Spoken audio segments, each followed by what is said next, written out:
میں جس شخصیت کو دعوت دے رہا ہوں بڑی دیر سے آپ ان کو سننے کے لیے منتظر ہیں، جن کو اللہ تعالیٰ نے علم و عمل کا جامع بنایا ہے، جو شیخ طریقت اور عالم ربانی ہیں، جو علمی و روحانی نسبتوں کے امین ہیں، جو ہمارے دینی و ملی قائد اور رہنما ہیں، جو موجودہ حالات پر گہری نظر رکھتے ہیں۔ اس سے میری مراد ہم سب کے مربی و محسن حضرت اقدس حضرت مولانا خلیل الرحمن سجاد نعمانی ہیں۔ حضرت ممدوح کی شخصیت کے بارے میں میرے ذہن میں بار بار صرف یہی ایک شعر آ رہا ہے: نگاہ بلند، سخن دل نواز، جاں پرسوز، یہی ہے رخت سفر میرے کارواں کے لیے۔ حضرت کی عملی زندگی اقبال کے شعر کی مکمل تفسیر ہے۔ درخواست ہے آپ اپنے ارشادات عالیہ سے ہم سب کو مستفیض فرمائیں۔ جو حضرات ادھر ادھر کھڑے ہوئے ہیں وہ اپنی نشستوں پر آ جائیں۔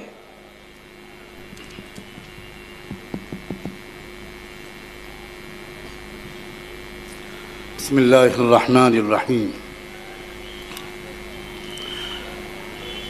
منچ پر بیٹھے ہوئے بہت احترام کے لائق بہادر قائدین، میرے بہنوں اور بھائیوں، اور کئی گھنٹے سے اس چلچلاتی دھوپ میں بیٹھے ہوئے یہ ہزاروں کی سنکھیا میں کرانتی کاروں،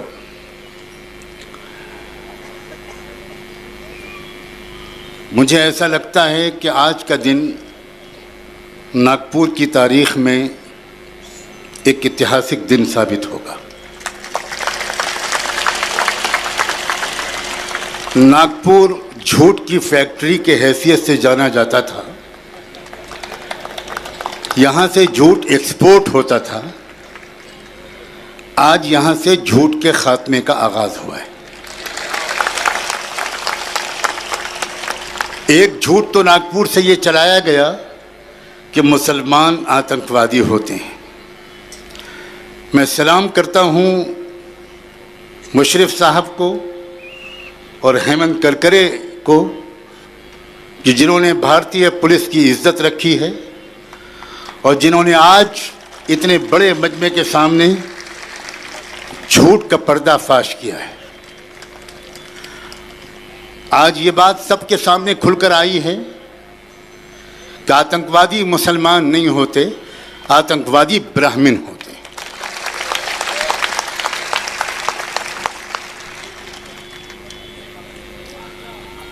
آج یہ بات بھی کھل کر سامنے آئی ہے کہ سب سے بڑی ٹیررسٹ آرگنائزیشن کا نام ہے راشٹریہ سوئم سیوک سنگھ۔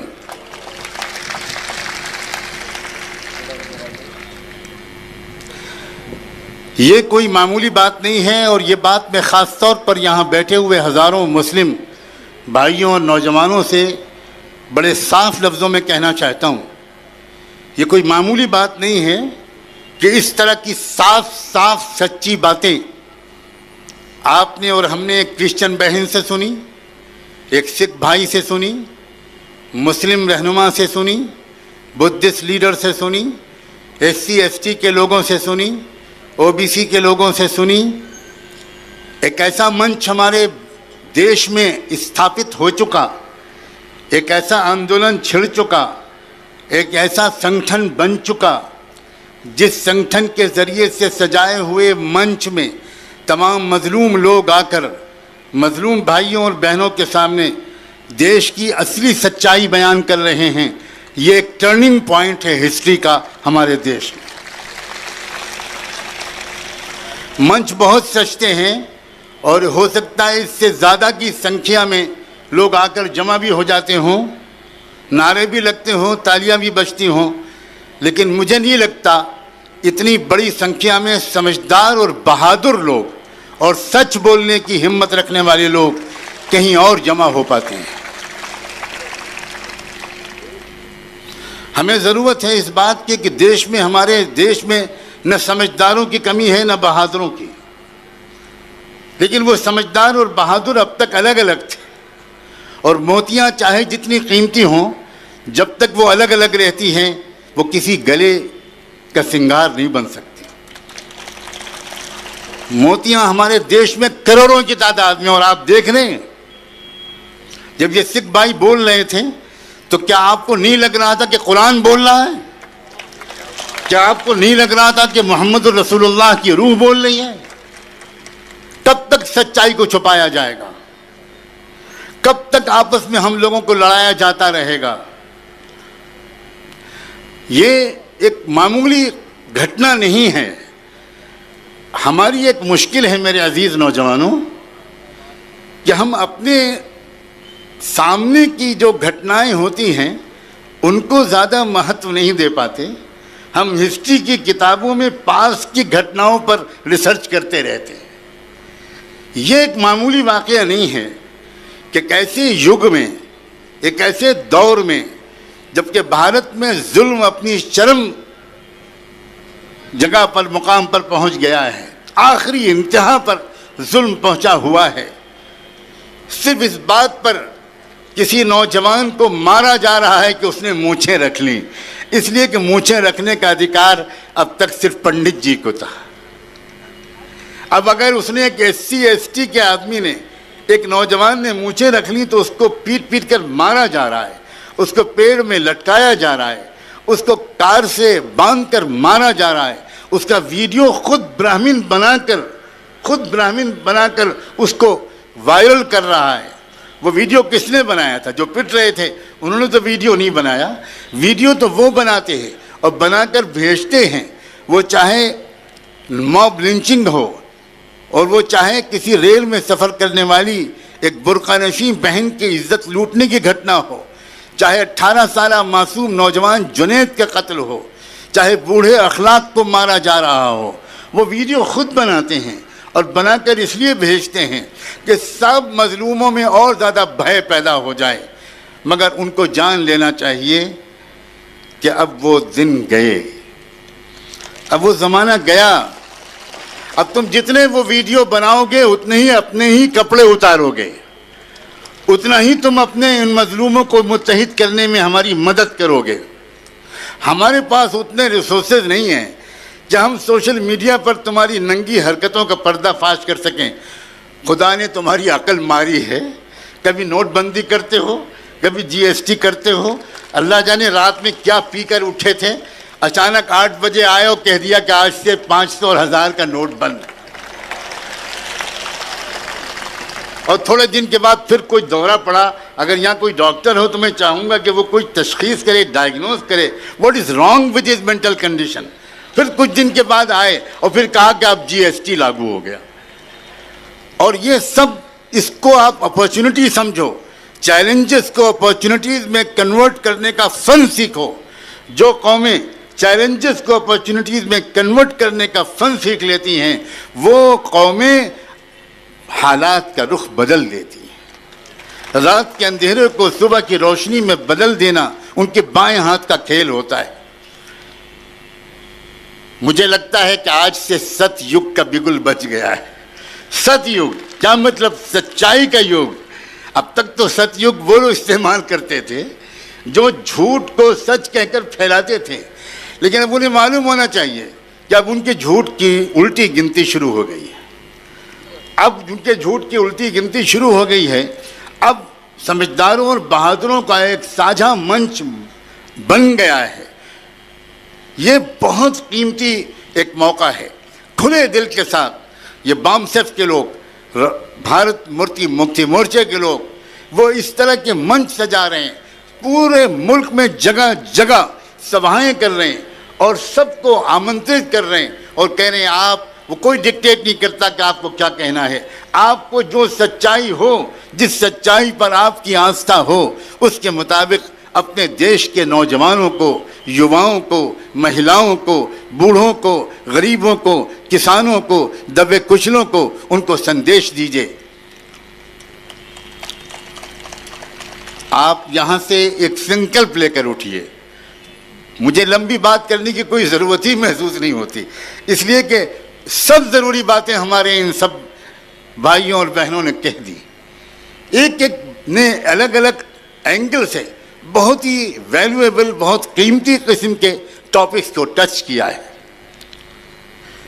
لیکن ان سب کا جو خلاصہ ہے وہ یہ کہ اب مظلوموں کو متحد ہو جانا چاہیے، اب مظلوموں کو یکجٹ ہو جانا چاہیے، اور اب مظلوموں کو وہ زبان آپس میں بولنی چاہیے جو سب کی سمجھ میں آئے۔ اب مظلوموں کو کامن منیمم پروگرام کے مطابق اپنے ابھیان اور آندولن کو آگے بڑھانا چاہیے۔